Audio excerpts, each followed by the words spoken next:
源流祭殿のために磨き上げてきたこの挽回、しかとその目に焼き付けるがよい。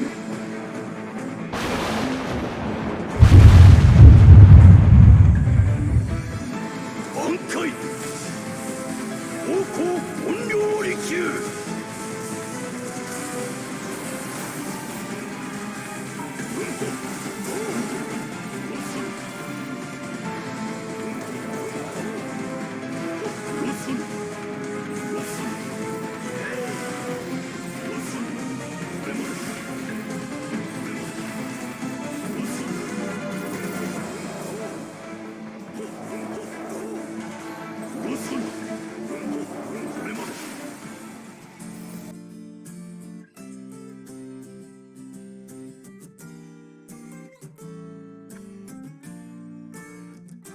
Alright everybody, the time has come to do a character review on Bankai 1000-Year Blood War Chojiro. And Caleb has finally listened to the community. We've been demanding this character for over 5 years. People have been like saying, where's Chojiro? And he's finally in the game. And guys, he's a pretty powerful unit. So I'm just going to show you some gameplay in different scenarios and talk about why he's the GOAT of BBS. Here we go. The first thing we're going to check out is how does he do in the guild quest. And I'm pleased to tell you guys that he's pretty damn effective. Now, my Chojiro is only 1 out of 5 with a level 10 Transcended slot, but he still gets the job done with plenty of time left over. This is a very respectable score I get here. The Captain guild quest, he's a beast. I mean, obviously this is not the best team that I'm running right now. I mean, the meta team right now is you watch with 2 supports, but Chojiro can do it too, man. Like, if you had this character 5 of 5 max transcendence, I wouldn't be surprised if he could run a similar score to 1000-Year Blood War you walk. But there you go, guys. That's my guild quest. Not too shabby, pretty easy as well. I mean, the Captain Killer is OP for that guild quest. All right.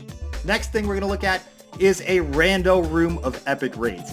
And Chojiro is pretty godly in epic raids as well because of Captain Killer. A lot of people are hating on Captain Killer. They're saying Chojiro is trash because he has Captain Killer. But it's surprisingly useful, guys, in a lot of different scenarios. Like you just saw in the guild quest, it's freaking awesome. In the epic raid, you know, Kenpachi's a captain, so Chojiro is definitely one of the best units to use for this. Now, is the Captain Killer like a bad thing to have in normal like quests and co-op? You know, honestly, I don't think so, guys, because I've been playing this character quite a bit over the last few days, and I really don't notice him lacking in DPS. Like, he does plenty of damage even without a killer, so you'll have to see for yourselves whether you think it's not, whether or not you think it's bad, but to me, I don't think it's bad at all. Like, he's still one-shotting packs of mobs, and you know, he does runs really quickly, and that's mainly because I think his moves are awesome. He has great strong attacks. He has great mechanics overall. That strong attack 1, it's like a beam forward. It's basically a ranged attack. So when I play Chojiro, I like to play him at kind of like a mid to long distance from the mobs. So, I mean, I stay kind of far away, and then if the mobs surround me, then I use the strong attack 3, which is a full screener, and that's the way I roll with this character. Now we're looking at an inheritance zone co-op with randos, obviously. And guys, he's great in IZ. I mean, even though he doesn't have a killer that affects like the normal enemies, like I said, he does plenty of damage even without it. And another thing this Chojiro has is the if he paralyzes enemies, he does 20% extra damage. So, I mean, he paralyzes enemies all the time too, because he's got paralysis on everything. So, I mean, he's not lacking in damage. You can be rest assured that he does plenty of DPS, guys. Now, the build on the unit that I'm using right here is I use the Recharged Neliel with strong attack damage. I also use the Resurrected Toshiro, who gives you 20% strong attack damage, 10% recharge, and I'm using a 14 recharge Retsu. So it's mostly recharge with some strong attack damage. I feel like that's the best way to set this character up. I'm using all the SP accessories. So That's pretty much the meta for this unit, for any strong attack unit these days. Now, if you don't have great equipment or links, you might have a little more trouble, but he still makes everything pretty easy, guys. And as you can see, this rando run, we're missing a person, and that Tosha's on auto, so you know they're not doing nothing. Chojiro is clearly carrying this room, and I'm not even like try-harding in this stage, guys. Like, it's super easy. Man, I can't believe Chojiro is finally in this game, guys. Are you guys hype about that? Man, like, a lot of people don't like Chojiro, or like they say he's kind of like irrelevant, but you know, he's still the lieutenant of Squad 1, and he's been Yamamoto's right-hand man for like however long it is. Like, he's been around just as long as like Shunsui and Ukitake and Retsu and all those people. And guys, just remember when you like talk trash about Chojiro, this man made Yamamoto bleed.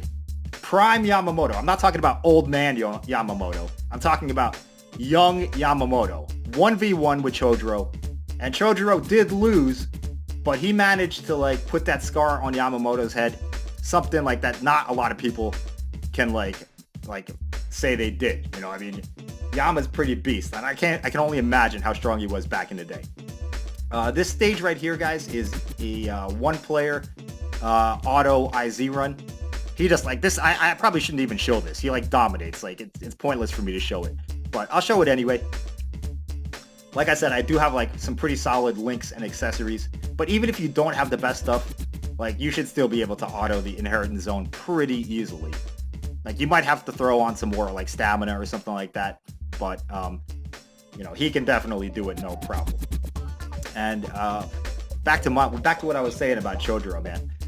Like, I was thinking back on all of Yama's fights and encounters, and to my knowledge, Chojiro is the only one that dueled Yamamoto 1v1 without any like hacks or tricks. Like, think about it, guys. Like, when Aizen fought Yamamoto, Aizen had to create a separate Arikar just to neutralize Yamamoto's fire powers. Yuwak had to pull all those shenanigans with like using Lloyd Roy to kind of like wear Yama down, and then he had to steal his Bankai, and it was just like a bunch of hoops that Yuwak had to jump through in order to finally kill Yama. And if you think about it, Jushiro and Shunsui, they 2v1'd Yama. That wasn't a one-on-one fight. I mean, he's just beast, guys. Chojiro is just beast. I was talking about Chojiro. I mean, Yama's beast too, but like Chojiro, 1v1, no tricks, no hacks, and he managed to put a scar on Yama's head. So show that man some respect. Alright, guys, that's it for the gameplay. He's a great character, great mechanics, great DPS. The killer is the only thing that I would say is bad about him, but even then, the Captain Killer, it's not actually that bad. It's definitely useful in Guild Quest and Epic Raids, and he still does plenty of damage, even without a killer, in like IZ and other co-ops. So, thanks for watching, everyone. Let me know what you think of the GOAT, aka Chojiro, and I'll see you in the next video. Bye-bye.